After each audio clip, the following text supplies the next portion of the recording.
What's up, everyone, and welcome back to the Just Swingin podcast with Symone. Today, I am joined by a very, very dynamic man. He is a CEO, he's an entrepreneur, he's a leader in player development, writer, former baseball player, just a lot of great things. CJ Stewart. CJ, thank you so much. It is my pleasure. I'm excited to be here with you. For me, it's very important that I figure out what's an invitation and what's an assignment. I say no to invitations and yes to assignments, but being with you is right in line with my personal mission in life as well as my work mission. So what's the difference, in your opinion, between an invitation and an assignment?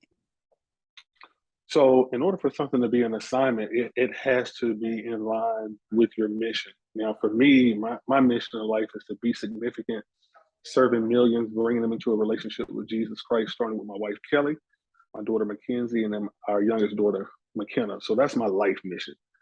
So, anything that I'm doing that won't allow me to be significant.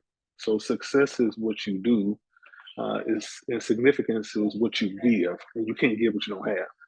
So if it's not something that's going to allow me to be significant, then the answer is no. So that's my personal mission. And so then the mission with our nonprofit organization, Lead Center for Youth, is to use the sport of baseball to help Black boys overcome three curveballs that threaten their success: crime, poverty, and racism. So when I'm showing up, if being with somebody or doing something is not going to allow me to help Black boys in the inner city of Atlanta overcome that, then the answer is no.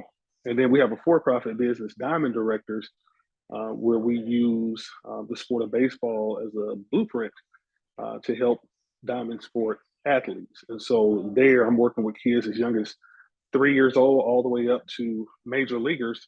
So again, if what I'm doing is not going to be a part of the blueprint to help them achieve their goals, the answer is no.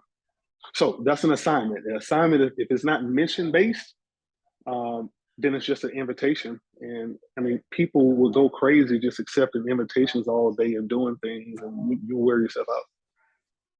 Well, I'm glad I came across as an assignment, but I definitely love your story. I think it's super inspiring. You continue to inspire the youth, especially young Black boys, using baseball as a vehicle to do that now. But starting out for you, CJ, I've heard your story, and you credit baseball as something that's helped save you and keep you from doing at-risk things as a young guy. But how did you first find baseball as that outlet that helped you basically stay out the streets?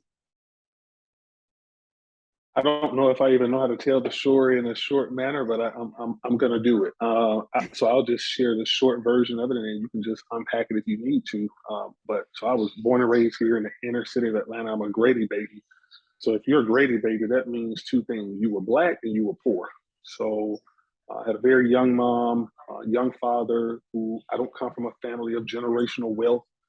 There are some African American families that have had some successful people in their family that have been able to pass down some things, but that wasn't me. So I was fortunate to play baseball at Cascade Youth Organization for Emmett Johnson, who was the then chairman of the Atlanta Public Schools Board of Education, which was and still is a very powerful position. So even though I was young, Black, and poor, my head baseball coach is Emmett Johnson. So I'm able to navigate this city in a very different way. And then fast forwarding, TJ Wilson was a former Atlanta Police Department officer. He's recently passed. And he had an older daughter that was at Westlake High School. She was a senior when I was a freshman in 1990. And then he had a younger son that came in behind me.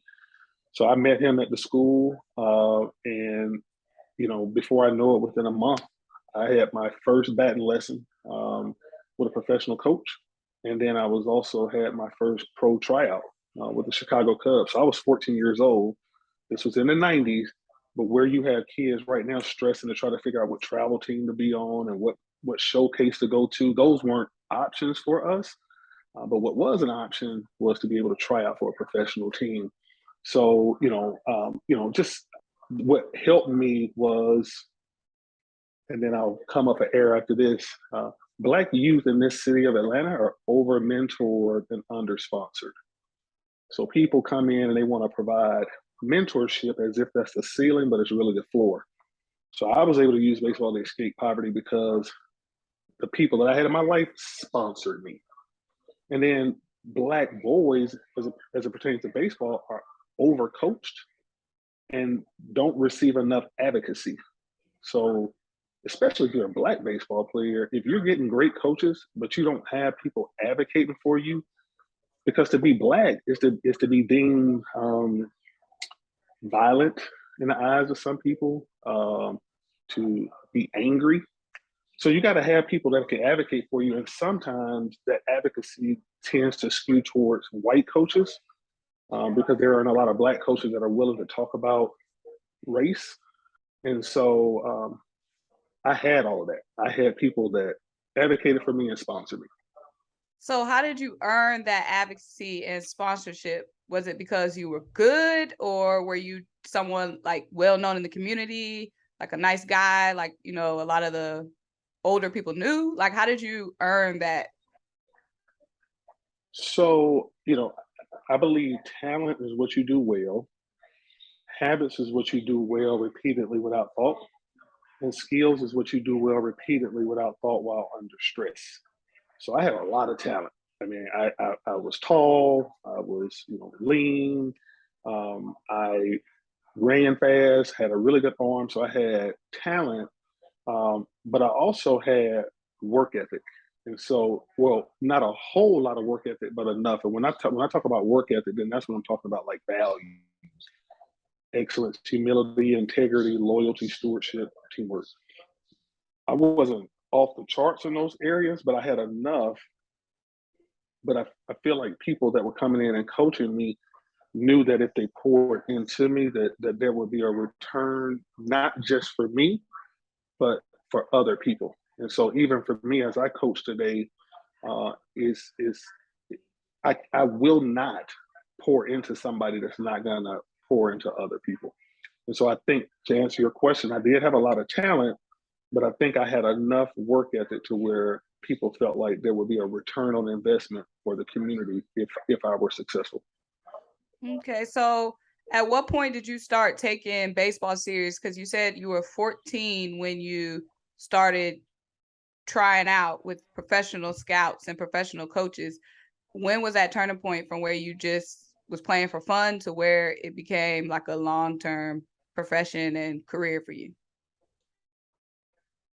I think 14 years old was probably that time. I mean, like most kids in the 90s, um, I don't know your age, but whatever your age is, I mean, the Jordans that you wear, I mean, like those are the retros. Like in the 90s, like we wore the real ones, like so.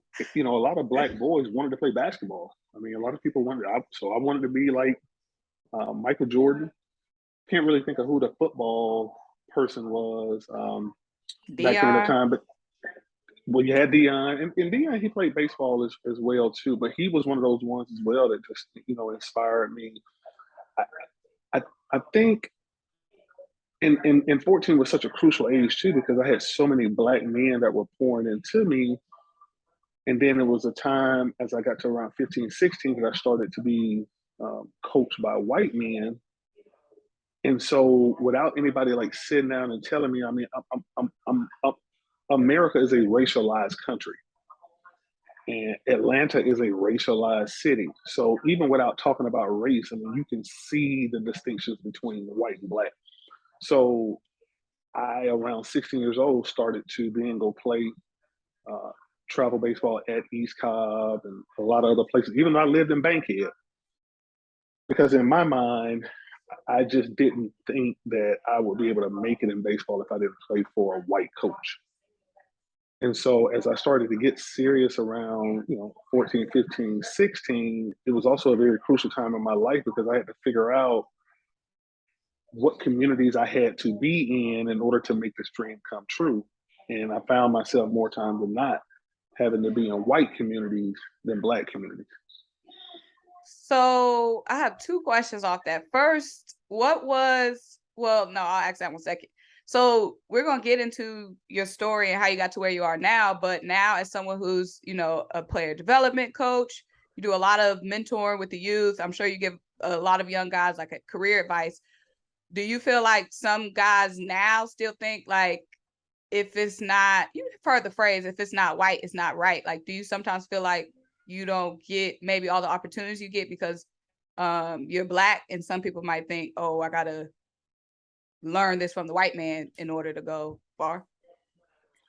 Yeah, absolutely. I mean, it happens, but the thing is, I mean, so I will be coaching for 25 years in 2023. I have accomplished so much. Like in addition to my story coming out of Bankhead and then being able to play professional baseball for my childhood dream team, the Chicago Cubs, being able to play in the minor leagues with them, I've developed to date uh, 41 major leaguers, including Jason Hayward, Dexter Fowler, Peter Alonso, Kyle Lewis, Andrew McCutcheon, Charlie Culberson. I mean, it's a long list. I've developed first rounders. I mean, I've done so much to the point where I don't I will not spend any time trying to convince somebody that I'm good enough. And in addition to being able to have those results, I have a methodology that I've created so that I can repeat it. So it's not just prayer and my relationship with God is the reason why I've been able to be an effective coach. I mean, I actually have a documented methodology that I'm able to use. Um, but yes, I mean, it is one of the things. So that's why even when I start to assess players, especially if they're Black, that's one of the very first things that we talk about is talk to me about any conscious or unconscious bias that you have towards me for being Black. Because before I can coach you, you're going to have to trust me. And getting you to trust me is going to have to be very quick because I'm going to make promises and I'm going to be able to show my track record of being able to deliver those. But I'm not going to go through a recruiting phase trying to get a Black player to believe in me, especially when I share my story, because I know what that's like, to have to go through that. But anyway, during that assessment process, we have to discuss the conscious and unconscious bias. I have to do the same thing even with white players as well too. Is when I show up, I'm gonna bring me every time. Here's my hurt. Here's my joys. Um, you know, all of the different things. So, but yeah, I do think that it will be hard pressed to talk to a Black player today that is trying to take the game to the highest level and them not be conscious of the fact that I might not be able to go very far if I stick with this Black man. That's interesting. Definitely not surprising, but I like that I'm not here to recruit you. See the resume. The resume speaks for itself. Okay, y'all, speaks for itself. So going back to you, like you were saying, you were playing for the travel teams, you were traveling to East Cobb a lot. What was the travel baseball scene like in Atlanta in the 90s versus now? Because now it's tournament, tournament, tournament, showcase, showcase, showcase. And you said it wasn't like that back then. So what was the difference? I mean, a lot of stuff was just right there in the park. I mean, I remember like community heroes. I mean, right now we talk about Tamar Johnson. We talk about Xavier Curry, both of them being at Mays. But like one of my heroes was Simeon Willis. I mean, Simeon Willis played quarterback and played outfield for the Virginia Cavaliers in the 90s. And I think he started at quarterback at Mays High School as a freshman. I think about Curtis George. Curtis George was a middle infielder at Frederick Douglass High School in the 80s. And so, these are people that we looked up to. And even with Jay Witherspoon, who's over at Cascade Youth Organization and holding down Cascade Youth Organization. Him and I are around the same age. He ended up playing at Southern University, but like we didn't necessarily have to travel because we had good baseball that was right in our community. So we played our tournaments and things like that at the end of the year. I think about George Lombard right now, who is the bench coach. I think he's with the Tigers. George Lombard grew up with us. He ended up playing the major leagues. I mean, we had a lot of really good ball players. I, I think that the reason why the travel ball scene has now changed, because even in a lot of the communities today, right now, when you start looking at players, I mean, you take Tamar is an Atlanta Public School student. You take RJ Austin, who ended up playing at Pace, but he's from Atlanta. His family, they're from Atlanta. So the best in this state has roots to the inner city of Atlanta. But for me, the reason why I left is, again, it was, hey man, all this stuff is great. I'm really getting what I need at the soul level in the Black community, and the soul that I brought as being a Black player, I think, was siphoned from the inner city to take it to the suburbs. Okay. So back then, the soul stayed intact in the city because there was really, I don't even think there was really an option that we could really make it very far. But when those opportunities start to open up, where we started to be accepted as Black players, um, in suburbs, being able to play on their travel teams, and we felt like we were at least be safe enough to be able to play. When I say safe, I mean like mentally and emotionally. Once there was a ability to feel safe and do it, and it was like, hey man, I'm gone. So in a sense, for me, in my testimony, I sold out to Black baseball in the inner city, um, and so some of that I think still happens today. CJ, first of all, I could just tell you're a writer because your storytelling, amazing. You really great at storytelling. So I love it. I'm soaking this all up. I So appreciate it. I'm literally just like it's giving real documentary vibes. Like, so am I right with this? You went from high school to the pros? So I got drafted out of high school in 1994 by the Chicago Cubs. And then I went to Georgia State University in 94, 95. Did great on the field there, but was academically ineligible. Transferred to DeKalb College. Did well on the field there, was academically ineligible. Got drafted again by the Cubs, played 2 years in the minor leagues with the Cubs. And then, had some stints where I was working out and playing in the independent league. But my career was very, very short, way shorter than it should have been.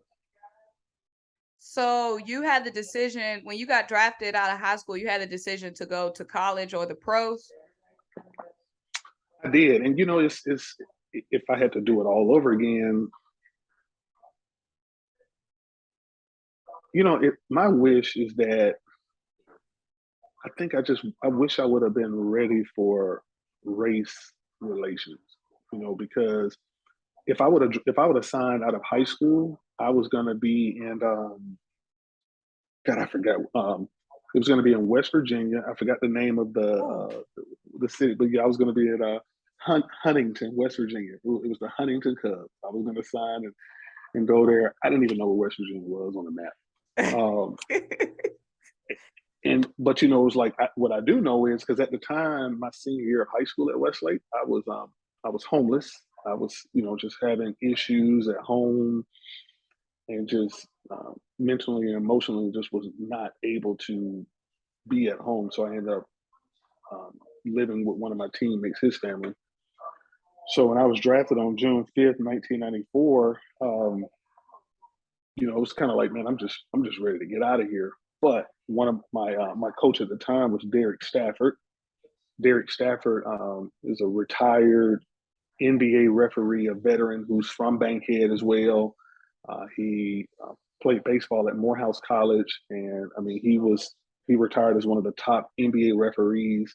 So we played travel ball for him for a really good stint. On my team, Hines Ward played on my team. And we had a lot of other guys, Antoine Smith, who played at Banneker. So anyway, we played on his team, and so he advised me, along with my parents, that I needed to go to college. Ironically, to go to college so I can mature. So here I am, Black kid in the situation that I'm in. At the time, we were living in Bankhead as well, off of Baker Road, right down the street from Frederick Douglass High School. And my only interaction with white people was on my travel ball teams. And I had spent the night at their, a few of my white teammates' house a few times. But here I am now at Georgia State University, and I'm on campus with so many white people. I mean, Georgia State was not the black mecca that it is now, and graduating all these black students, and the support services weren't there. I mean, I even had some teammates, and I didn't even really understand it, but I had teammates in our apartments that I would go in, and they had like rebel flags in their living room. And and so the other black players that were on the team, they were upperclassmen at Georgia State, but they lived at home. And Yeah. we had our apartments. So I was by myself. So here I am trying to mature, and I mean I'm like literally like emotionally and mentally dying inside every day because I don't have any support whatsoever. There's no African American Student Center at Georgia State at the time. I'm just out here, and so the so I was just really stuck. If I would have signed and went and played in West Virginia, I probably would have had more the same, but I probably would have had more support and could have been on track to becoming a future major leaguer and do all these things. But at the same time, I'm supposed to go to college so that I can mature, and I'm having all of these issues. But that's the thing, so the Latin word for passion is suffering. What you are passionate about is what you have suffered from or what you are suffering from. So you can't tell me you're passionate about something and you can't root it to any kind of suffering. So the reason why I'm able to be so effective as a coach is because I start with conviction. I have a real story that is mine that has transformed my life. And so when I get with you, I mean, look, you could. My wife and I, we laugh because we collect these different videos on Instagram of animals doing different things, and we got some videos of dogs hitting balls. So like, you can teach a dog how to hit a baseball. A dog. So learning how to hit a baseball just really ain't that hard. But in order for it to stay and last, you got to be convicted early and often, repeatedly, so that you can stay grounded, so that you can fulfill your calling. And so that's what I didn't get enough of, but that's why I do a lot of it now. Okay, I didn't know that about passion to suffering in Latin. So you said if you could go back and do it again, you would have went straight to the pros. I know it's a case by case scenario. Everybody has a different situation. But I'm sure, God, you are in a situation now and have been in a situation maybe where you're offering advice for guys who have the option to go pro or college. What's your general message? The general message is, in whatever you're going to be doing in life. I mean, even for you, I've watched you, and I've watched your growth, and you're really good at what you do. And I'm sure in your story there was some convicting experience that has caused you to do what you're doing. And that convicting experience is going to sustain you. For me, it was just kind of like, I'm playing baseball because I just want to get out of my community. I want to get out of my situation. I want to make a whole lot of money. I want to be famous. I, am just trying to. I wasn't playing baseball because I was convicted and like I love it. So right now, as a coach, I am convicted. Like I love it. On my days that I don't want to coach, even when I'm not at my best, I'm still gonna do a good job because I'm convicted. I may not do an amazing job, even though I do believe that I am an amazing coach. But on my bad days, I'm still going to be good because I'm convicted. On my best day, I couldn't do your job because I haven't been convicted to do that. And so, what I'm focusing on as I'm sitting down with young people that are aspiring to become major leaguers, and I've been able to develop a lot of them. We're starting with, why are you playing baseball? They'll give me a response. And then I keep making them go deeper. Sometimes I have made these guys go so deep to the point where they can't even give another explanation without tears. Wow. like getting down to the root cause. Um, and until we do that, um, nothing else is going to matter. And by the way, I mean, I know a lot of former major leaguers right now who have made a whole lot of money that are empty today, that are still trying to find their calling. Mm. I mean, even for baseball, like playing baseball cannot be your calling because you can't play forever. So it's got to be a part of a bigger calling. And so everything that I've been able to do um, has set me up to fulfill my calling, to fulfill my life mission. And I wouldn't trade it for the world. I mean, I would much rather be doing this than to have had a career where I've made $300 million and be dealing with suicide ideation because I'm trying to figure out why I'm on earth.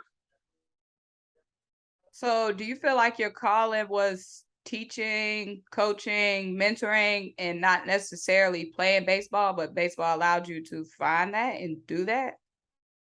Yeah, absolutely. I mean, I, I still have personal regrets that I didn't apply myself as much as I should have, which prevented me from having the long career I wanted to have. But I also believe that if I had that illustrious career that I wanted, it would make me ineffective as a coach. And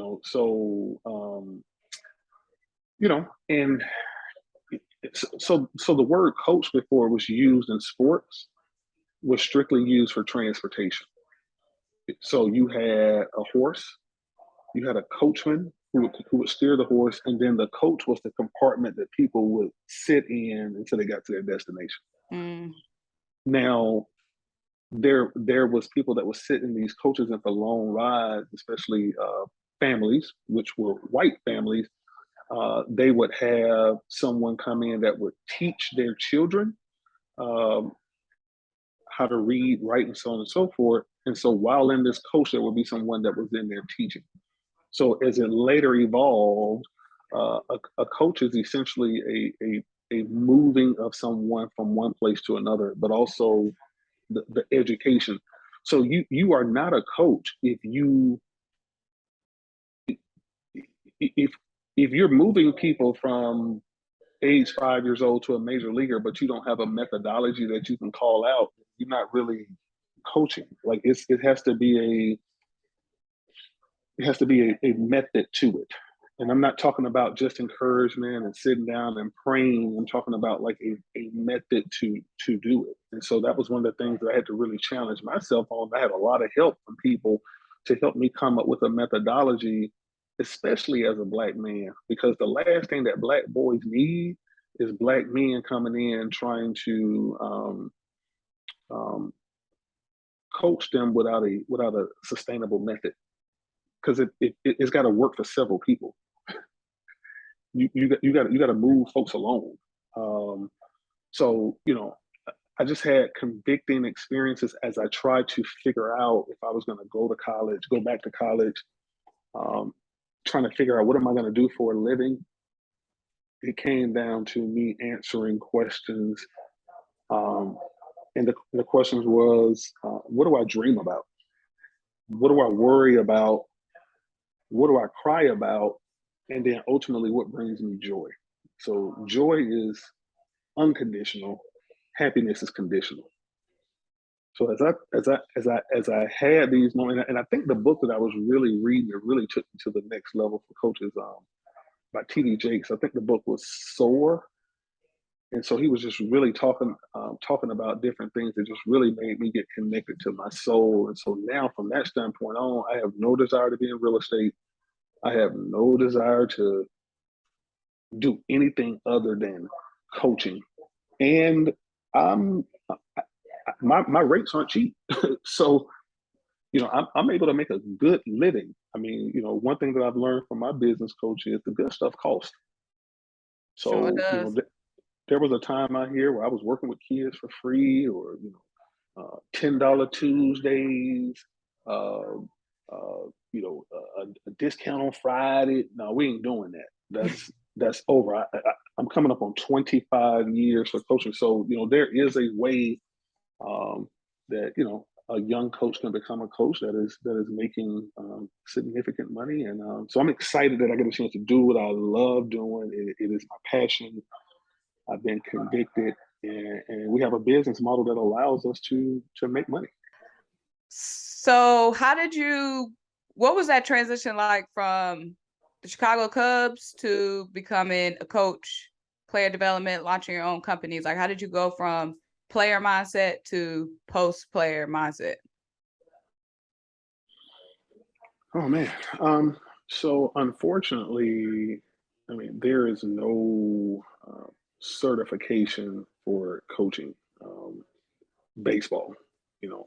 We have Kelly and I, my wife, we have two daughters that play tennis. So tennis coaches have to be certified. Golf coaches have to be certified. Baseball coaches, there is no certification. So um, e- so it takes 10,000 hours to develop a skill. If, even if you're not even really getting good coaching at anything, like if you spend 10,000 hours of your life being an idiot, like you are a full blown idiot at 10,000 hours later.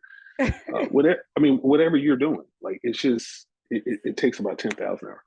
So not knowing what I was doing, and I was coming back to Sports Rama back in the day in Marietta. I mean, like that was the go-to spot, right in the middle of East Cobb.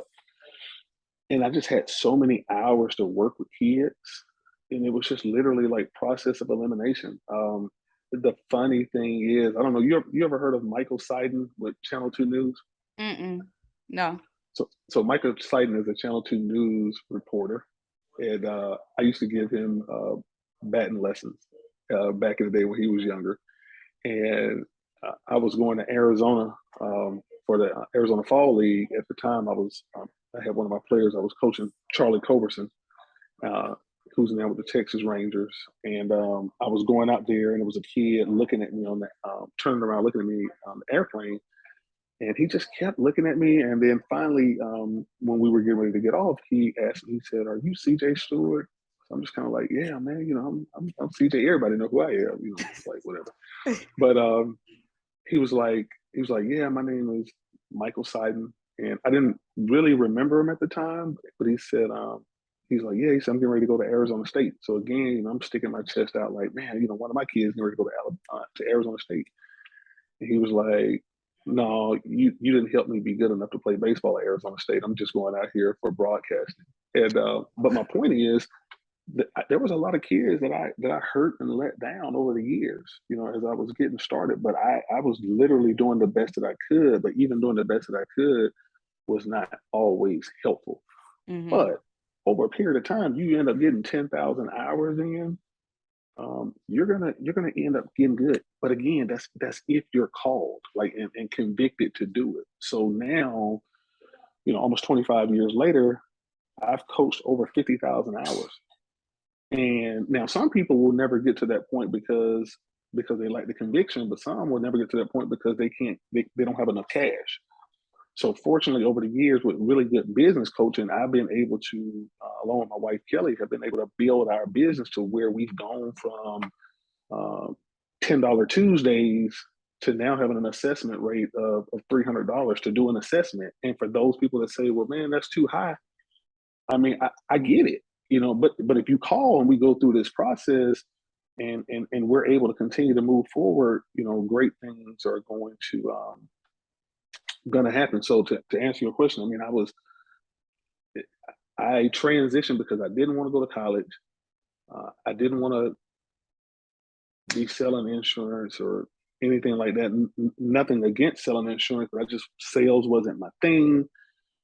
And it was like, I want to coach. I want to do this. I want to do this baseball thing. So, I was just fortunate that I had enough kids and families that believed in me and was patient with me in my stages of ignorance. But over a period of time, I was able to get really good. And now I know how to train not only players, but I know how to train coaches. I'll say this one part. One of the things that's really awesome is one of my former clients, Carter Hawkins, um, who I trained and gave batting lessons to many years ago. He also played baseball at Westminster in Atlanta, and then he went and played at Vanderbilt And then he became the assistant general manager for the Cleveland Indians, which is now the Cleveland Guardians. And now Carter Hawkins is the general manager for the Chicago Cubs. Wow. So, I mean, I've been able to do a lot of really good things. And again, he fits within that methodology. So it's not just, let me love you, let me pray for you, and then let me throw you some batting practice. You can do all them things, but you better have a methodology in order to help people reach their goals. So you keep talking about your method. I know that method is taxed, and that method costs a lot of money now. So I'm not going to ask you to talk about your method, but what was like the first player that made you realize that your method works? Like, at what point were you like, okay, I got this down. This is something that's transferable that I can use and apply to a lot of guys? Yeah. So the methodology is called at bats. So, it's ATBATS. And so the at bat stands for assessment, training for strength, and then the basics of hitting, followed by then the physical and mental approach, training for skill, and then situational hitting. I mean, I've been writing a blog every week, every month, every year for over 14 years. Wow. And so I share that methodology in the blog often. And there's a lot of people that are in coaching that are doing really, really well that I've had an opportunity to coach. So it's like the Coca-Cola formula, which is supposedly in a vault down at the Coca-Cola factory museum down in Atlanta. But if I get the formula, I mean, then it's going to cost so much money for me to convert it into a product and be able to sustain it that wouldn't even do me no good. So the methodology, boom, here it is. But if you won't be able to do anything with it if you're not convicted and called to coach. You was just having to do nothing. So anyway, but I would say the first player is Calyx Crab. There's probably several other, but Calyx really jumps out.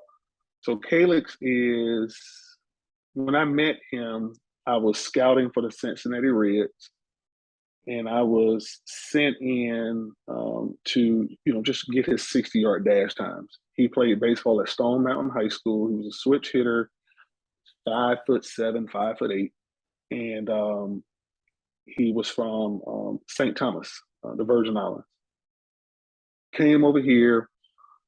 And so, we didn't draft him. He did get drafted by the Braves, and then he went to Young Harris Junior Community College. I think he was there for either 1 or 2 years, and then signed with LSU, but got drafted by the Brewers. While he was in the Brewers organization, at this point, I had become, one of his hitting coaches. Well, primarily his hitting coach, and because he didn't have anybody else. I mean, he was in the minor leagues. He didn't have a lot of money. But we also, more than anything, just really good friends. And so even the work that we do with Lead, a lot of that kind of stemmed from that relationship with Calyx. And so Calyx, Stone Mountain High School, from St. Thomas, junior college. Now he's drafted by the Brewers.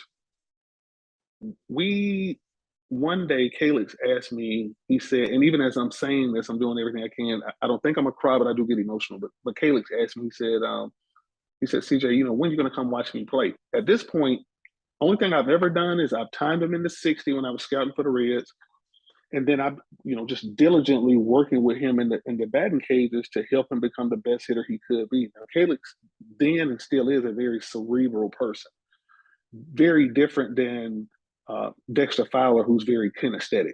So with Dexter, you give him the reps he needs, he's going to figure it out. For Calyx, cerebral thinking through. I saw Calyx play for the very first time ever in my life. And at this point, I had been coaching him for now, relationship with him for like 8 years, maybe 10. When he made his major league debut for the San Diego Padres in Atlanta at Turner Field. That was the first time I ever saw him play. I had been his friend and hitting coach for all of those years. Wow. So what that birthed in me, and it still exists, I don't have to come and watch you play baseball. If I can get connected to you at the soul level, And if you're not stupid, then like we can do a whole lot of different things. And hold on one moment.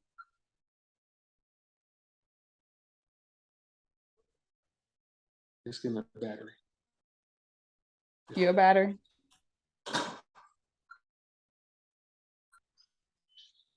Okay. So I'm sorry about that. I guess you can edit that. Okay. So if I can get connected with a player like Calix at the soul level, and you're not stupid, and when I say stupid, I mean stupid people know the right thing to do but don't do it. If you're just ignorant and you don't know what you don't know, then a good coach can give you what you need without going into a tangent as well, because I believe that 20% of what we do is based on what we know. 25% of what we do is based on what we don't know. So if it's what you don't know, then you can ask questions from somebody, you can get an answer. But the space that has allowed me to be most effective is 55% of what you do is based on what you don't know that you don't know that you don't know. So when you're in that space right there, when you're working with if you're not working with a coach that's convicted and called, you wouldn't even know what questions to ask them. Right. So I have to spend a lot of my time giving answers to questions that you don't even know how to ask me based on my life experiences and my experience up until that point developing so many other major leaguers. The first one that I ever developed was Jeremy Hermida, I started with Jeremy at Sportsorama when he was like 14 years old. He was a first rounder with I want to say he was with the Reds. I mean, this is like late 90s, early 2000s or so. And so I had this huge inventory of people that have allowed me to like figure out this coaching thing. And so ironically now with Calix last year was the hitting coach for the Texas Rangers, coaching Charlie Culberson, who was a former client of mine. So Calix plays in the major leagues. Now he's a major league hitting coach, coaching Charlie Culberson, who I started working with at 10 years old, who's now a major leaguer.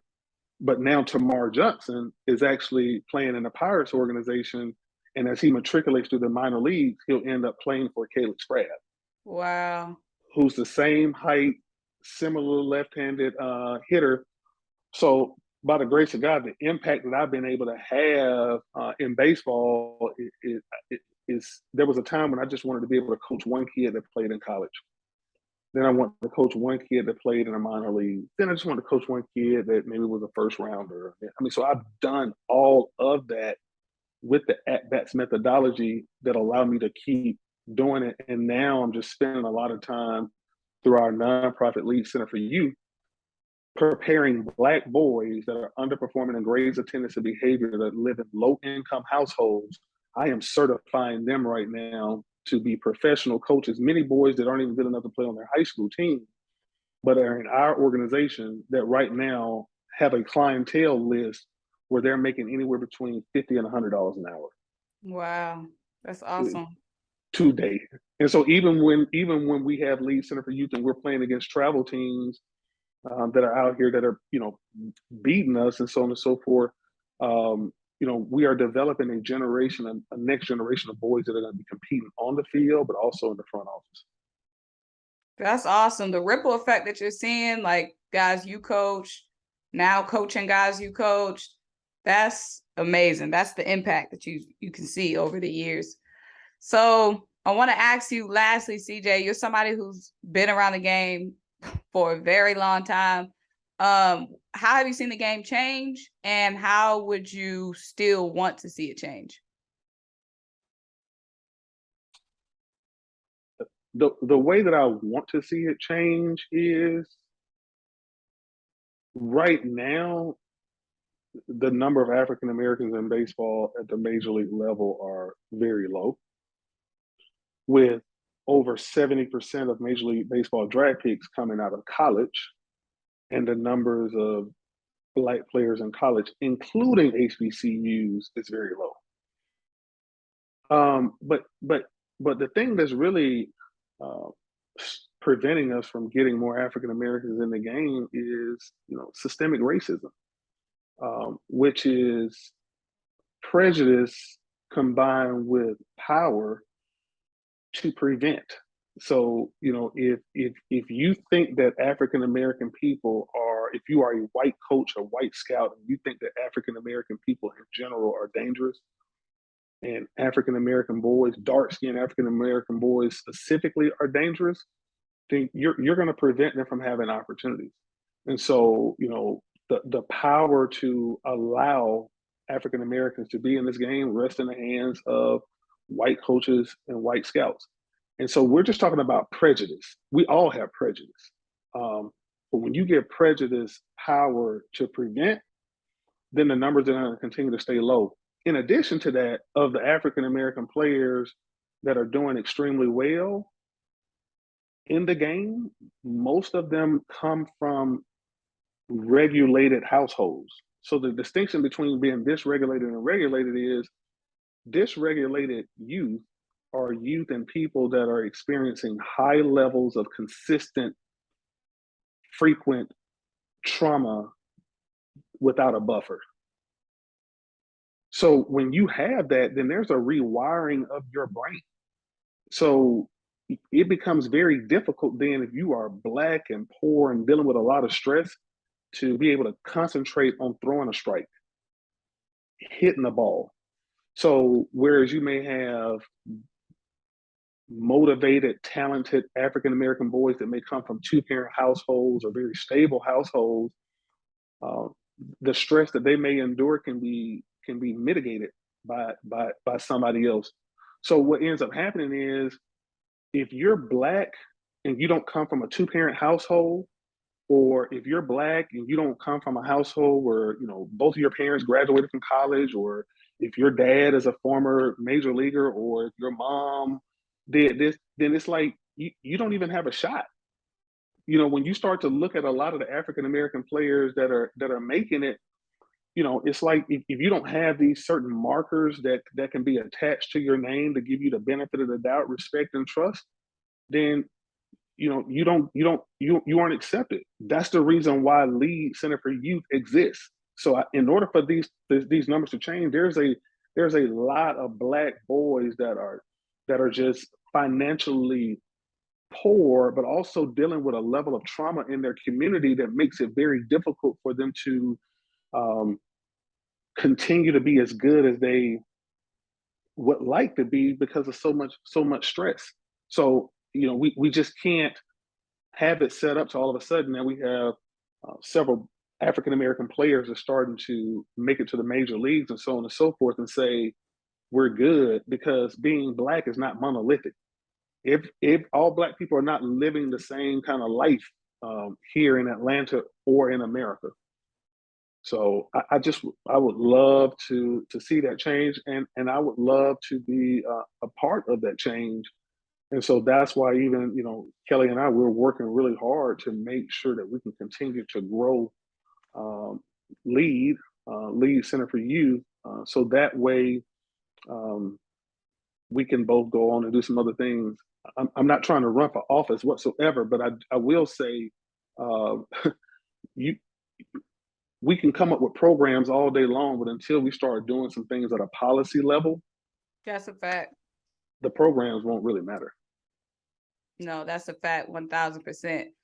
But CJ, I appreciate the conversation so much. I've had so many takeaways, educational, impactful. I love this conversation. My pleasure. Again, thank you for the assignment. I mean, I've just followed you enough to know that questions would be asked of me that I've never had to answer, and in fact, that was the case. And so I feel like I was able to tell my story so well, because you do such a great job of providing a great CJ, now platform. you know it was all you. Like I said, you're a writer. You knew what to say. You were telling the story, paint the picture. Yeah, but I mean, but I'm showing up in a space where I care. So like, if I'm in a space and a place and I'm talking to somebody that I don't care about, that I don't feel like care about me, then this could be a 5-minute conversation and it'll be done. In fact, I would probably say just read my book and then you get all your answers. but it's, you know, but I think this type of conversation, I mean, I really feel like you care about what I'm doing and who I am and why I'm doing it. And so I feel very comfortable with just unpacking things. And I think you really, I love the way you ended it off because that's 1,000% facts, what you said.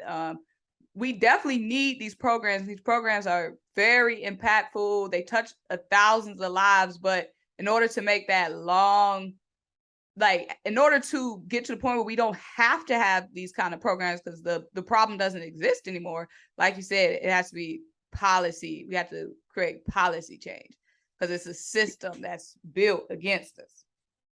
Policy is the reason why there's a decline of African Americans in baseball. Policy is the reason why there's poverty in pockets of the country, specifically here in Atlanta. Atlanta is a city that is unaffordable according to the Federal Reserve Bank. Atlanta is a city where if you're born into poverty, you have a 4% chance of making it out. And so, and then we'll have the audacity to try to go into these communities and say, why aren't y'all playing baseball? So, you know, policy is the reason why we have the problem that we have, and policy is going to be the reason that the problem is going to be solved. And so that's what I'm focusing on is being a solution to the problem. And I don't throw good enough batting practice to be out here throwing all day trying to make change. And it's going to take more than one or two or three players going to the major leagues to fix the problems that we have in the city of Atlanta. Agree 1,000%. But CJ, you've done so much. We appreciate everything that you're doing. And we know that your story is still being written. You still obviously have so much more that you want to do and that you will do. But again, thank you so much for joining me today. And thank you guys so much for tuning in and listening. This is the Just Swingin podcast with Symone. And today we had CJ Stewart blessing us with his time. Thank you guys again for listening.